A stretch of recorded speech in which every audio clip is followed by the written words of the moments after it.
কিছু বলবি? বলছিলাম কি, ও ঘরে সেতার পড়েছে, গান হচ্ছে। আচ্ছা, কে রে ওই দিদিমণি? রজনী বাবুর কেউ? তা হবে, আমি চাকরমণি সিংহ, আমি জিজ্ঞেস করতে গেছি তুমি কে, কার, কি হও আমারে বলো। তবে খুব ভালো, খুব ভালো কথাবার্তা, তেমনি ব্যবহার একেবারে বিউটিফুল হইও।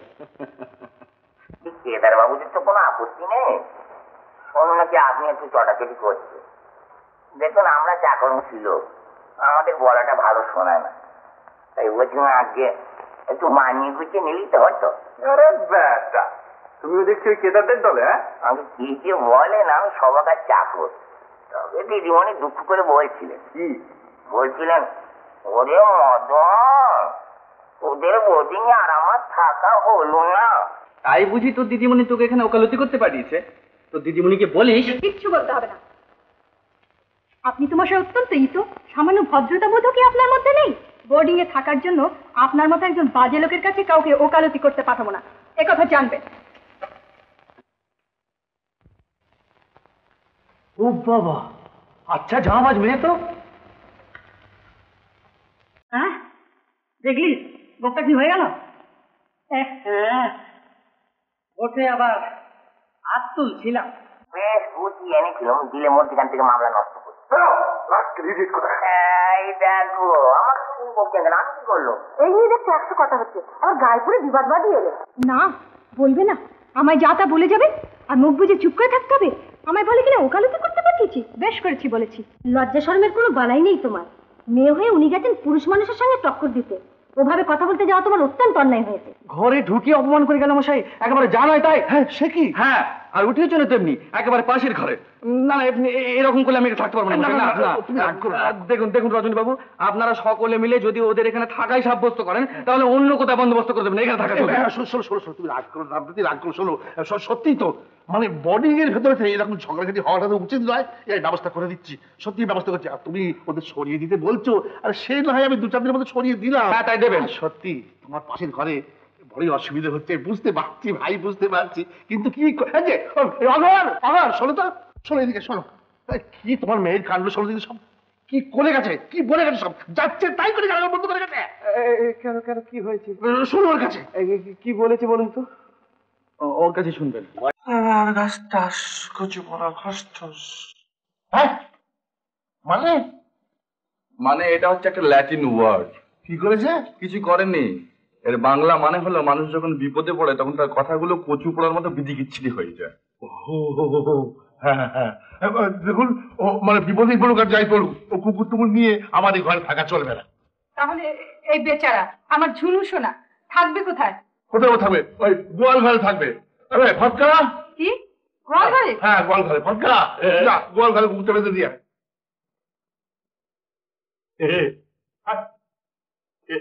কামাই না।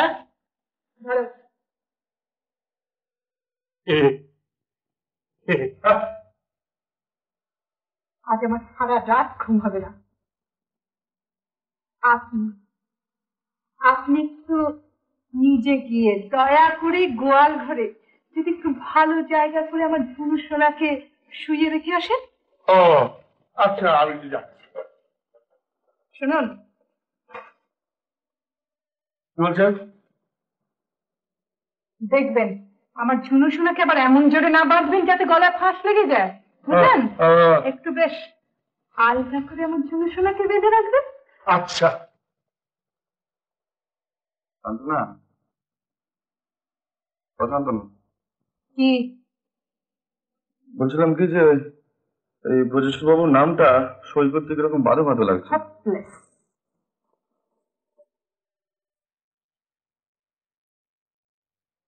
তা না হলো, কিন্তু আবার কিসের কিন্তু? একটা ঘর, একটা বিছানা, আমরা দুজনে। সে দেখা যাবে পরে। আমার ঝুনু সোনাই চলে গেল। হবে।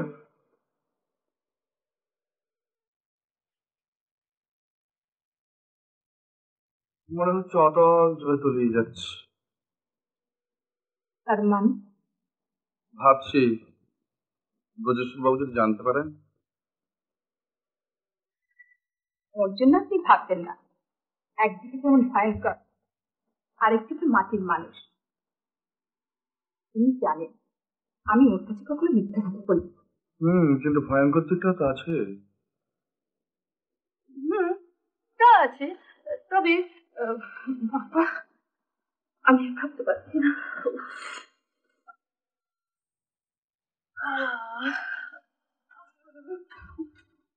কি হলো?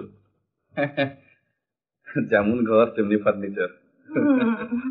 ও কথা বলবেন না। আজকের এই মুহূর্তে এই ঘরটি আমার কাছে বাকিংহাম প্যালেসের নীল ঘরের চেয়েও দামি।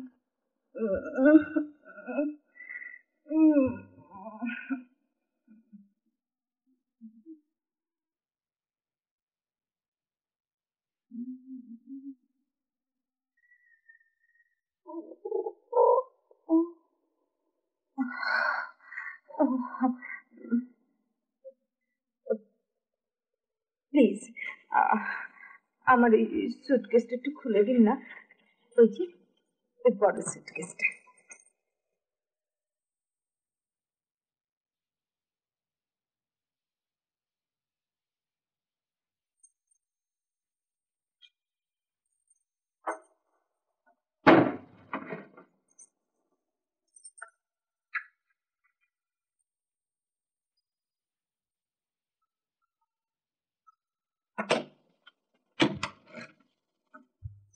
আমি ভাবছি আপনার স্ত্রীর কথা সত্যি উনি যে কি মনে করছেন,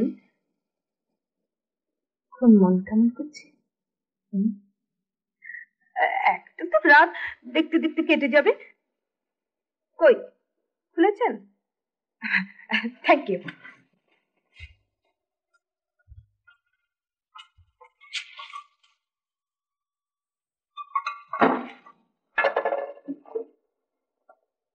আশ্চর্য, কি?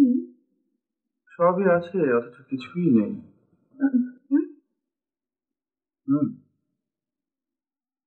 হাঁসমোহনার গন্ধে ভরা অন্ধকার, নির্জন ঘর, নাগালের মুখে সুন্দরী নারী, রোহিতা। আজ সারা পৃথিবী সমাজ দুজনের মাঝখান থেকে সরে গেছে। অথচ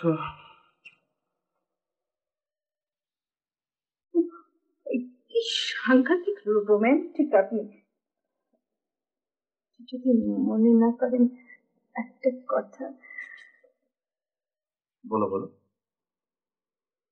নিশ্চয়ই বলতে পারো। আমরা 5 মিনিট যদি বাইরে যান। বাইরে যাবো?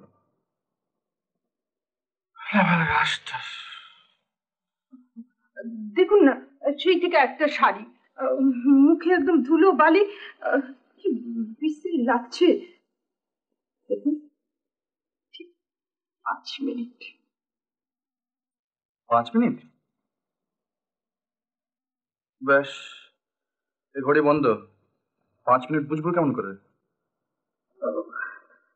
আপনি এক কাজ করুন, এক থেকে 500 কোনো এর মধ্যে আমার হয়ে যাবে। তারপর তারপর সে একটা কিছু করা যাবে। এই শাড়িটা। ও ও,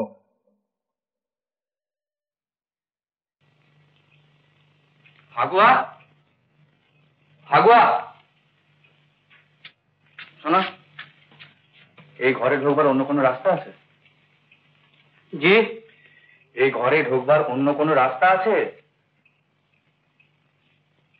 হ্যাঁ,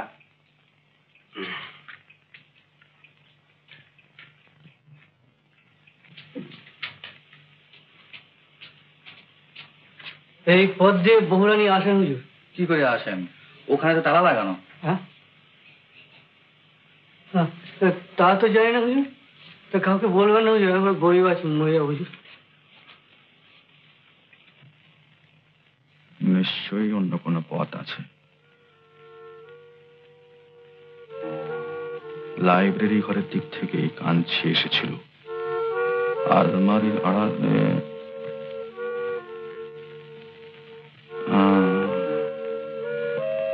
তাহলে এই পথ দিয়ে সবাই আসা যাওয়া করে।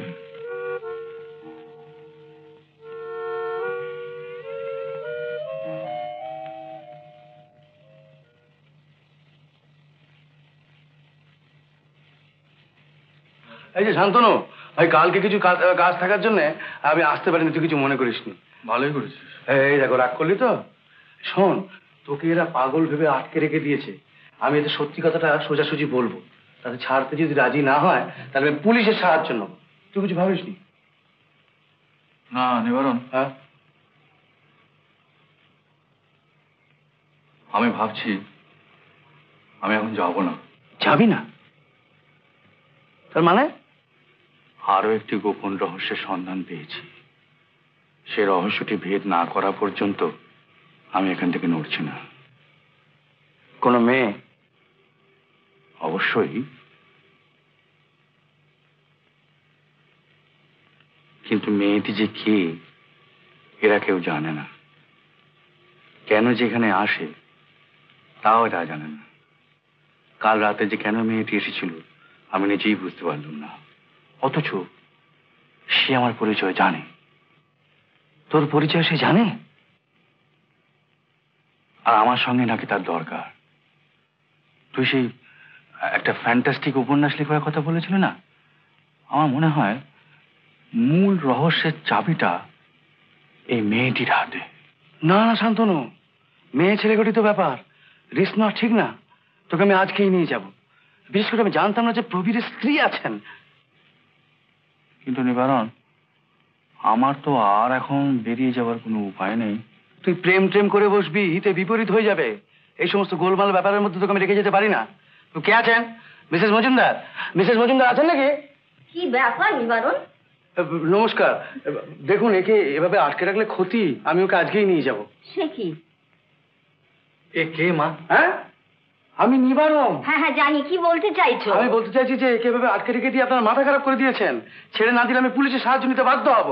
জানেন তো, শান্তনু আমার পুরনো বন্ধু। শান্তনু কে মা? আমি তো প্রবীর। হ্যাঁ নিবারণ, তুমি কি বলতে চাইছো আমি বুঝতে পারছি না। ওকে তুমি শান্তনু বলছো কেন? আপনি জানতো জান যে সে বিপদ ডেকে নিয়ে আসছে শান্তনু। আবার শান্তনু? ও শান্তনু? হ্যাঁ। কি ব্যাপার? শুনুন ডাক্তারবাবু, ইনি বলছেন প্রবীর নাকি শান্তনু। হ্যাঁ, আপনি, আরে আপনাকে তো সেই দর্জির দোকানে দেখেছিলাম। হ্যাঁ তা আপনিই তো বলেছিলেন ও প্রবীর। হ্যাঁ মোটে আপনার নিজের মাথা ঠিক আছে তো? হ্যাঁ হ্যাঁ। না, আমি চলি। যা পারো করো, পরে যেন আমাকে দোষ দিও না। নমস্কার।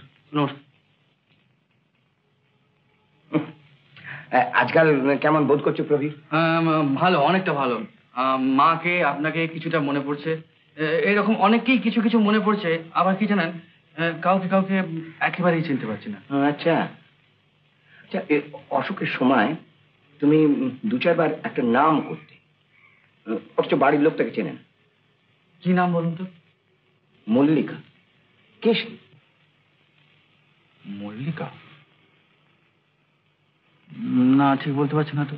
মনে করে দেখো, মল্লিকা নামে কোনো মেয়ের সঙ্গে তোমার কোনো সম্বন্ধ ছিল কিনা? জানি না। তবে মাঝে মাঝে ওই নামটা তোমার মুখ দিয়ে উচ্চারণ হতো কেন? ঠিক মনে পড়ছে না। দিস মিস্টেরিয়াস নেম, এটাই সব জট পাকিয়ে তুলছে। আচ্ছা, আপনারা কিছু গোপন টোপন করছেন না তো? বিশ্বাস করুন ডাক্তারবাবু, মল্লিকাকে আমরা সত্যিই চিনি না, তার নামও শুনিনি। প্রথম কদিন চেঁচালো ওই কথা বলে, তারপর কদিন রাত্রে ওই নাম ধরে। জানলে কি আপনাকে বলতাম না? মল্লিকার সঙ্গে দেখা করার উদ্দেশ্যে কে জানে এই বাড়ি থেকে বাইরে যাওয়ার একটা মধ্যমাত্রা। ডাক্তারবাবু, আমি তো ভালো হয়ে গেছি না? হ্যাঁ হ্যাঁ, নিশ্চয়ই নিশ্চয়ই। তো আপনি আমাকে আটকে রেখেছেন কেন? তোমার মনটা যাতে বিক্ষিপ্ত না হয়ে যায় সেই জন্যে। কিন্তু ওই বিকেলের দিকে একটু বেড়াতে টেড়াতে যাওয়া ইচ্ছে করে? হ্যাঁ, খুব ইচ্ছে করে। বেশ, তো যাবে, তবে সঙ্গে একটা লোক দেবে না। উত্তম কুমারের সেরা সিনেমা দেখতে হলে ডাউনলোড করুন ক্লিক অ্যাপ।